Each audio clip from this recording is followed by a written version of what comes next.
To open a saved spectrum for display, select the corresponding shortcut button in the main toolbar. Select the required spectrum file using the file browser.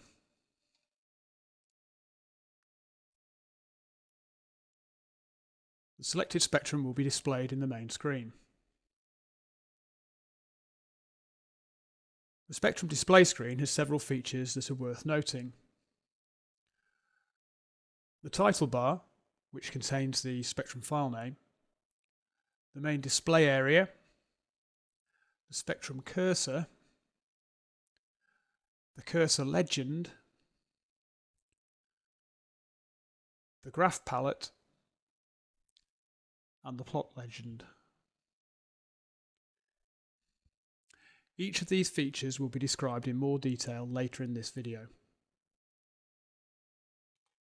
Note that if the file selected for opening is appended with the letter S, this indicates that the file contains more than one spectrum from an individual measurement.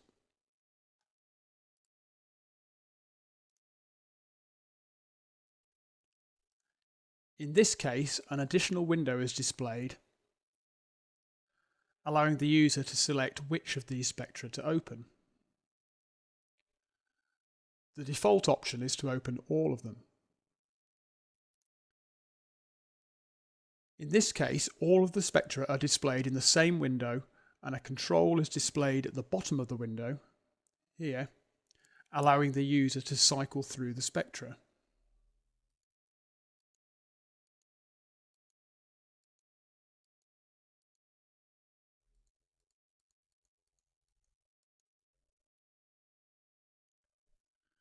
Note that in this instance, the title bar displays the name of the file,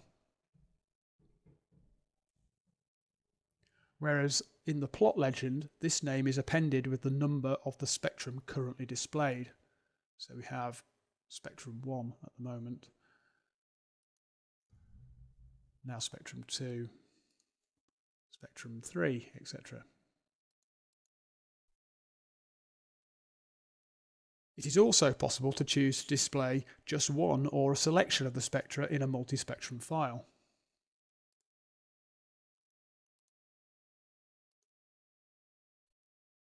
Simply enter the required spectrum numbers separated by commas.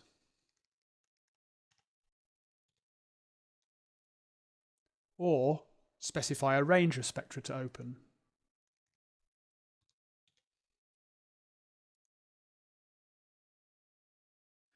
Note that when only a selection of spectra are loaded, each one is opened separately, so there is no control to select which of the spectra loaded from the file to display.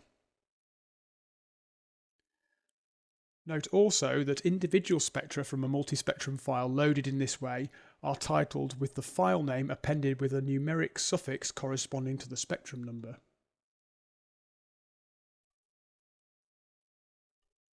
The user can, however, select which of the spectra to display using this shortcut button in the main toolbar.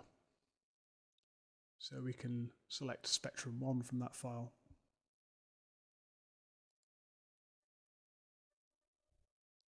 The currently displayed spectrum can be closed by clicking on this shortcut button in the toolbar. All displayed spectra can be closed by clicking on this shortcut button in the toolbar.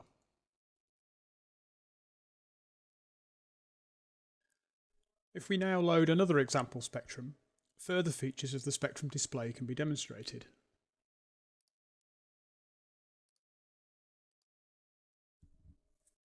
In addition to the name of the display spectrum file, the title bar contains 3 icons to the right-hand side. These are a clipboard icon, a photo icon, and a pin icon. The clipboard icon is used to copy an image of the currently displayed spectrum to the Windows clipboard. When selected, a window is displayed allowing the user to choose which of the display features to include in the image copied to the clipboard. These features can be checked or unchecked as required. So if we, for example, deselect the graph palette and the cursor legend, selecting OK then copies the image of the spectrum to the clipboard.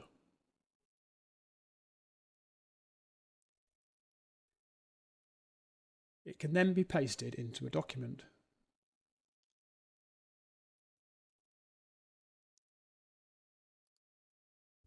The photo icon is used to save an image of the currently displayed spectrum to a PNG file, and when selected it behaves in a similar way to the copy to clipboard function. A window is displayed allowing the user to choose which of the display features to include in the image to be saved. So in this case we might want to deselect all of them. Selecting OK displays a file dialog to allow the user to choose where to save the image.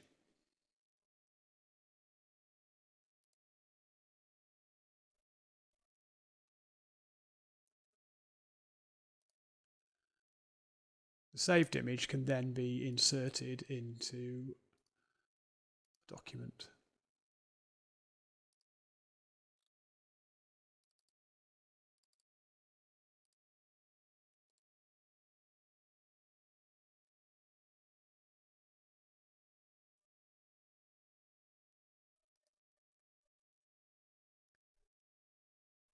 The pin icon is used to unpin the spectrum display from the main application screen and maximize it. This is useful if, for example, video images from an imaging kit are also displayed on the main application screen, which reduces the size of the spectrum display. To repin the spectrum display in the main application screen, simply click on the pin icon again.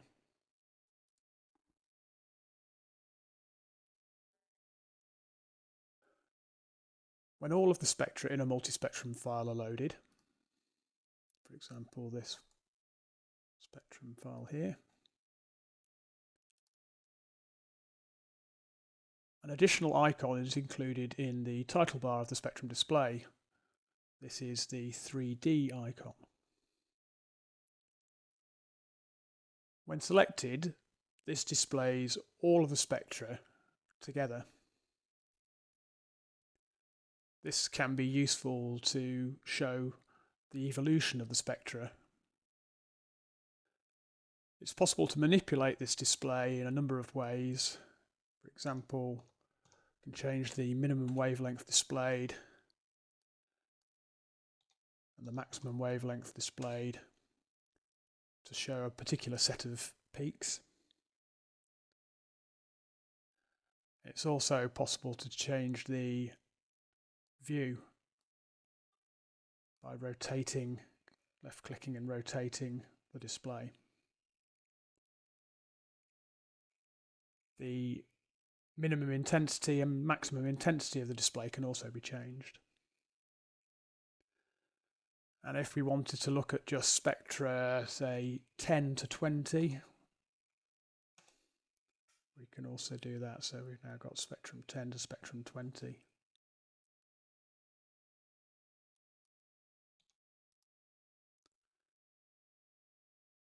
We can also just reset the scale to the original values and reset the view. To return to the normal 2D display, simply click this icon again.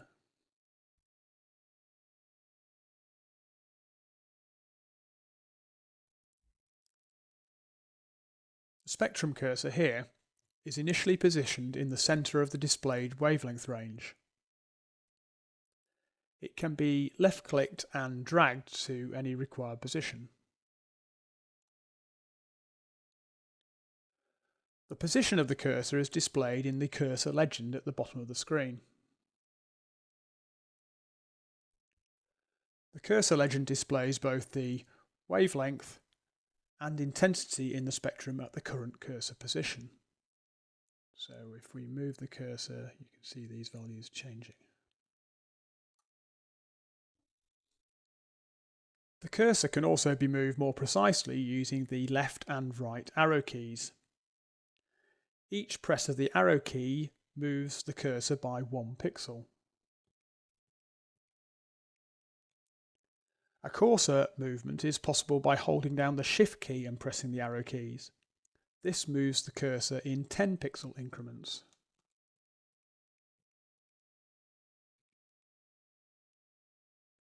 These discrete movements are difficult to see when the full wavelength range of a spectrum such as this is displayed, although the values in the cursor legend can be seen to be updated as the cursor is moved. These fine adjustments of the cursor can be useful when positioning the cursor on a particular peak when the spectrum is zoomed to a narrower wavelength range. Right-clicking on the spectrum cursor colour icon in the cursor legend toggles the visibility of the cursor.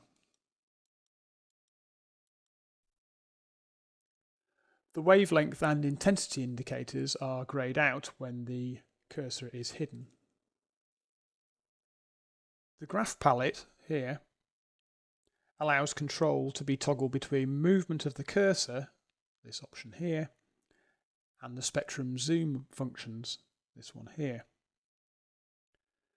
By default, when a spectrum is first displayed, the cursor control option is selected. Clicking on the zoom icon displays a palette of 4 zoom options. These are zoom to a defined region in wavelength and intensity, zoom to a defined wavelength region only, zoom to a defined intensity region only, and reset the zoom to display the full wavelength range of the spectrum. Once the required option has been selected, the user can left-click and drag in the main spectrum display area to define the zoom region as required.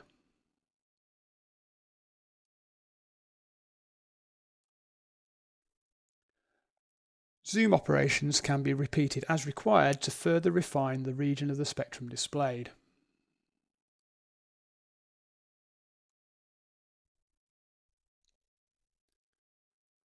The zoom can be reset by selecting this option. Note that if the current position of the spectrum cursor is within the zoomed region, its position will be unchanged following the zoom operation.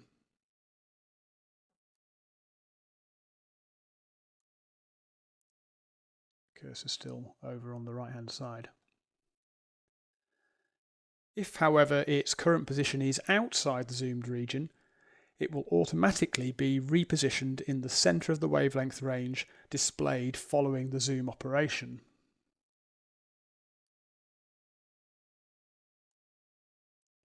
Cursor has now been centralised. Just reset the zoom. The spectrum can be zoomed more precisely, either in terms of wavelength or intensity, by editing the corresponding axis scale limits. So we might want to double click and edit the minimum wavelength to say 300 and the maximum to 450. We can also change the intensity scale in the same sort of way. We might want to set that as 1E4.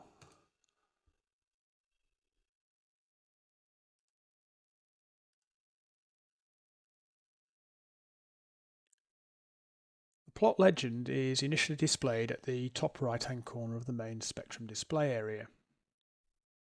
However, it is possible to left-click on the edge of the legend and drag it to a different position if required, for example if it obscures part of the displayed spectrum.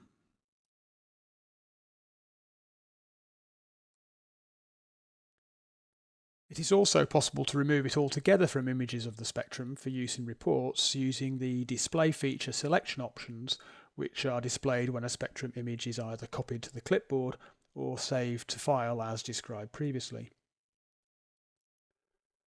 The plot legend displays the file name and plot colour of the displayed spectrum. There are also two checkboxes. The first of these toggles the visibility of the plot, and the second selects the plot to which the spectrum cursor is locked.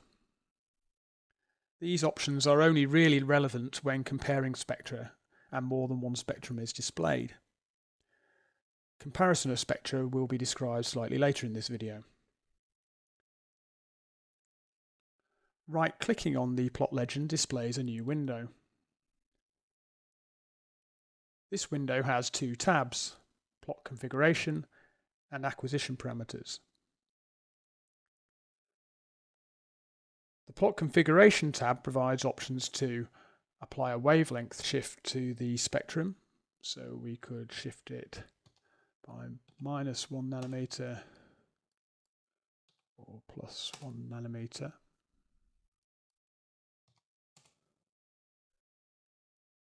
Apply a scale factor to the spectrum intensity, so we might wish to reduce the scale to 50%.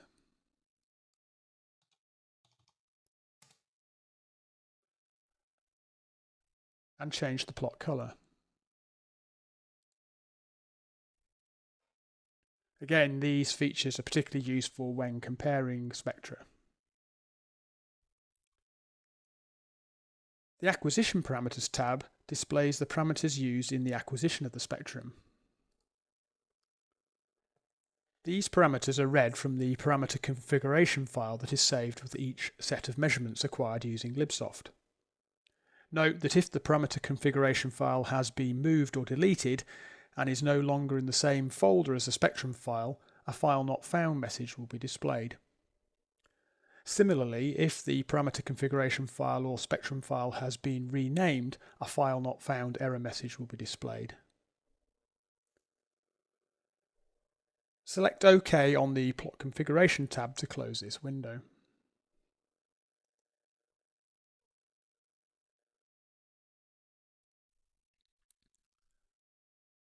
We'll now have a look at options for comparing spectra. So if we start by closing all the spectra we currently have open and then load a new spectrum, in this case aluminium. To open Save Spectra for comparison, we select this button in the main toolbar and then select the required spectra in the file browser. In this case, we're going to select brass and copper for comparison. If there is already a spectrum displayed, as there is here, a window will open providing the choice of comparing the selected spectra to the currently displayed spectrum or to each other.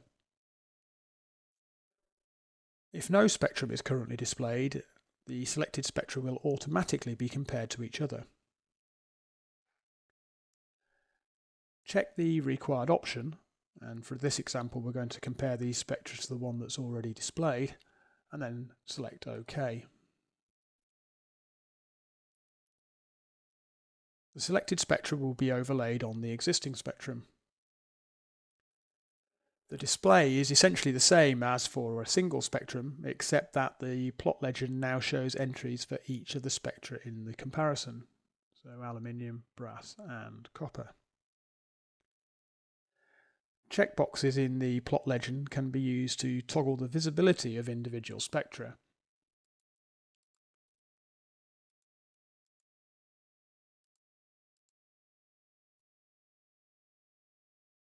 By default, the spectrum cursor is locked to the first spectrum listed in the plot legend. As we can see here, it's locked to the aluminium spectrum. However, this can be changed by ticking the appropriate checkbox. We can demonstrate this more clearly if we zoom in on a subsection of the spectrum. So if we change the minimum wavelength range and the maximum wavelength.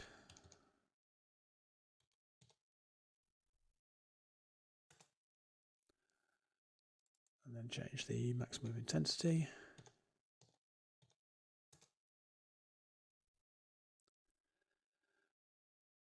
Now if we move the cursor in 1 pixel increments, we can see that it is locked to the blue aluminium spectrum. If we change this to the brass spectrum, we can see that it now is locked to the red brass spectrum, and similarly for the copper spectrum. The cursor legend will display wavelength and intensity values for the plot to which the cursor is locked. Right-clicking on an item in the plot legend will display the plot configuration window in the same way as for a single spectrum. So if we do this for the brass spectrum, let's pull this out of the way. This allows for a plot to be wavelength shifted, which can be useful to correct any slight spectrometer calibration offsets between the spectra. So you might want to move the brass spectrum by 0.1 nanometers.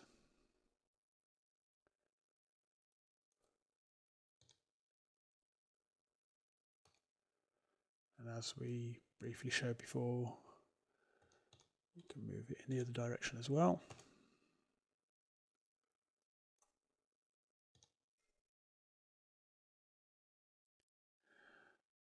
A plot can also be scaled, which can help match the intensities of corresponding peaks in different spectra. So we might want to increase this to 110% or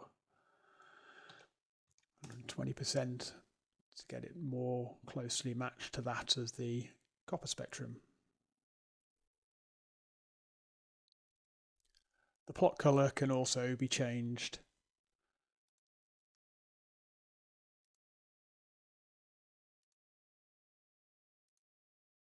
to enhance contrast between spectra. The acquisition parameters for the selected spectrum can also be displayed if the corresponding parameter configuration file can be found.